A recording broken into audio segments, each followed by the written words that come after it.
একটা সময় মাহমুদুল্লাহ ছাড়া বাংলাদেশের কোনো ফিনিশার ছিল না। তবে এখন ফিনিশারদের ছড়াছড়ি।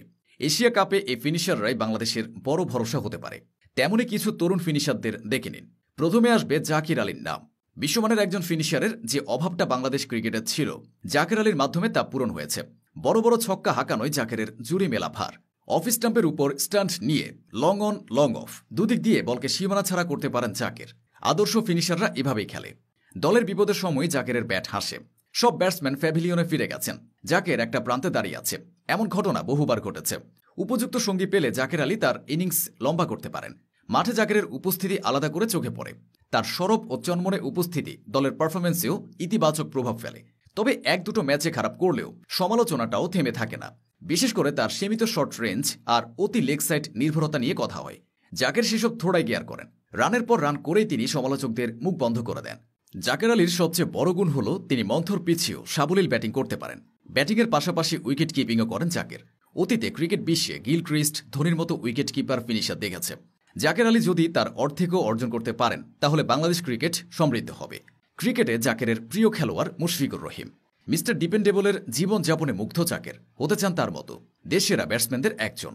আরেক তরুণ ফিনিশারের নাম শামীম পাটোয়ারি। শামীম যেন বাংলাদেশের ডিভিলিয়ার্স। উইকেটের চতুর্দিকে শট খেলার ক্ষমতা রাখেন শামীম। একসময় তাকে ভাত শামীম নামেও ট্রল করা হতো, অথচ এখন তাকে ডিভিলিয়ার্সের সঙ্গে তুলনা করা হয়।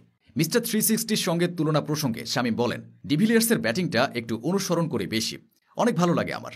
সহজাত পাওয়ার হিটিং, কবজির প্রচুর শক্তি আর দুর্দান্ত ব্যাট সুইং, আদর্শ ফিনিশারের সব বৈশিষ্ট্য তার মধ্যে আছে।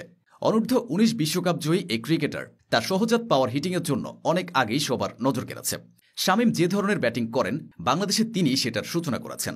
রিভার্স সুইপ, স্কুপ, ফুল, হুক, ভয় ডরহীন ক্রিকেটটা তার মধ্যে মিশে আছে। কিন্তু সফলতার জন্য ধারাবাহিকতাও বড় একটা বিষয়। শামীম শুরুতে ছিলেন অধারাবাহিক। জাতীয় দলে এসেছিলেন, আবার বাদও ছিলেন। অনেকে ধরে নিয়েছিল অন্যদের মতো তিনিও হারিয়ে যাবেন। শামীম সে ধারণাকে ভুল প্রমাণ করেছেন, ফিরেছেন কয়েক গুণ শক্তিশালী হয়ে। যখন তিনি ব্যাট করতে নামেন, টপ অর্ডারের সবাই তখন সাজঘরে থাকে। তাতে কি, শামীম রান করেন লোয়ার অর্ডারে এবং ট্যালেন্টারদের সঙ্গে করে। এ কারণেই তাকে বলা হচ্ছে দেশের ক্রিকেটের নতুন ফিনিশার। ফিনিশার রোল প্লে করাটা খুব সহজ কাজ নয়, কারণ এখানে ব্যাটসম্যানের কাছে এক এক ম্যাচে এক এক রকম ব্যাটিংয়ের চাহিদা থাকে। কোনোদিন হাতে মাত্র 4 থেকে 5 ওভার সময় থাকবে, তখন দ্রুত রানের ঝড় তুলতে হবে। আবার কোনোদিন দ্রুত উইকেট পড়ে যাবে, তখন ইনিংস তৈরি করে রানের গতি বাড়াতে হবে। পজিশনের এই চাহিদাটা খুব ভালো বোঝেন শামীম। তিনি নিজেকে সেভাবেই তৈরি করেছেন। এবার আসবে নুরুল হাসান সোহানের নাম। সোহান অন্যদের মতো খুব বেশি সুযোগ পাননি, তাই প্রমাণের মঞ্চ সেভাবে তৈরি হয়নি। সর্বশেষ বিপিএলে বরিশালের বিপক্ষে তিনি শেষ ওভারে 26 রান তুলে অবিশ্বাস্যভাবে ম্যাচ শেষ করেছিলেন।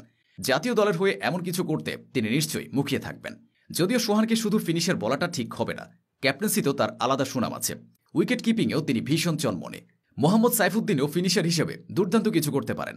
মাহমুদুল্লাহ রিয়াদের শেষ সময়ে এক ঝাঁক ফিনিশার উঠে আসা বাংলাদেশ ক্রিকেটের জন্য দারুণ ইতিবাচক ব্যাপার। তারাই বর্তমান, তারাই ভবিষ্যৎ।